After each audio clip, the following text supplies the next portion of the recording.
만나서 반갑습니다. 전 남민지 변호사라고 합니다. 지금 법률사무소 SNU에서 근무하고 있습니다. 일단 이혼소송 항소심에서는 지금 재산 분할이 가장 문제가 될 텐데요. 재산 분할을 할 때는 결국에는 파탄 시점이 중요할 수밖에 없어서요. 파탄 시점이 문제가 될 것입니다.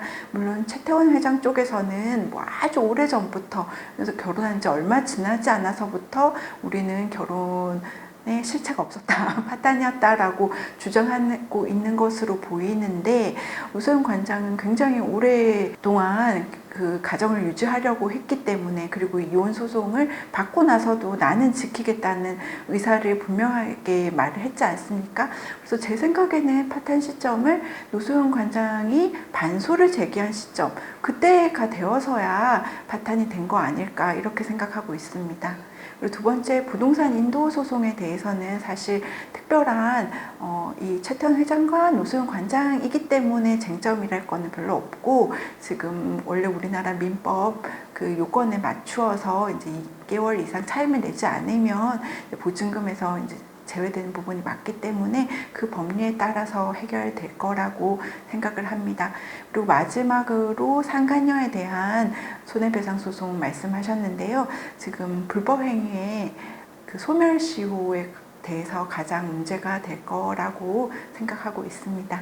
저희 민법 불법행위로 손해배상 청구 소송을 할 때 소멸시효가 가해자와 그 손해를 안 날로부터 3년 또는 그 불법행위가 있은 날로부터 10년이고, 그 둘 중에서 먼저 오는 시점으로 되어 있습니다. 제가 아까 말씀드릴 때 혼인의 파탄 시점은 그 노소영 관장이 반소를 제기한 시점까지도 볼 수 있다라고 말씀을 드렸는데요. 적어도 이 두 사람의 부정행위에 대해서 본인이 고통을 겪었기 때문에 그 날짜가 3년이 지나지 않았다고 말하기에는 좀 부족하지 않을까 싶고, 그렇다고 한다면 이게 소멸시효가 지난 채권이기 때문에 각하될 가능성이 굉장히 많이 있습니다. 만약 그렇지만 이것도 마찬가지로 불법행위가 계속되고 있다면은 그 계속되는 날짜를 기준으로 볼 수도 있는데요. 적어도 이혼이 성립되지 않았을 때 이 법률혼인 배우자가 있는데도 불구하고 부정행위를 했다면 분명히 불법행위이고, 그동안의 불법행위가 계속되고 있다고 한다면은 소멸시효가 아직 도래하지 않은 것으로 볼 수 있는데요. 이럴 경우에는 승소 가능성이 없다라고 하는 말이 좀 어폐가 있을 것 같습니다. 왜냐하면 승소, 패소라는 것은 우리가 일상적으로 사용하는 용어이고, 법률적으로는 원고 청구를 인용한다, 기각한다라는 표현이 있는데, 이제 일부 인용이 결국 일부 승소이지 않습니까? 그럴 경우에는 사실 단 얼마라도 받는다면 그게 일부 인용에 해당하기 때문에 무조건 승소 가능성이 없다고 보기도 힘들 것 같습니다. 아무리 우리나라가 성문법 국가지만 그 틀을 무조건 끼워 맞출 수는 없고, 우리가 모든 사람이 다 다른 스토리를 가지고 있기 때문에 당연히 달라져야 된다고 생각합니다. 저는 기본적으로 모든 판사님들이 그 종합적인 사정들을 모두 고려해서 판단을 하신다라고 믿고 있고, 모든 판결문에도 대부분 그렇게 적혀져 있습니다.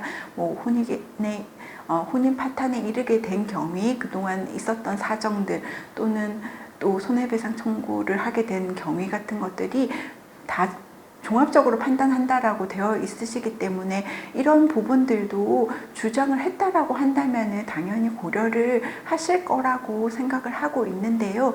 다만 그동안의 판례를 보자면은 똑같은 케이스는 드물기는 했던 것 같습니다. 그냥 한쪽 일방 배우자가 투병 중일 때 다른 사람이 부정행위를 했다거나 이혼 소송을 하는 경우에는 이 투병 중인 사람은 이제 어떤 경제 활동을 할 수 없지 않습니까? 그렇다면은 이 사람을 어떻게 부양해야 될 부분들이 크기 때문에 비용을 더 많이 보상해 주는 쪽으로 판단을 할 수는 있는데요.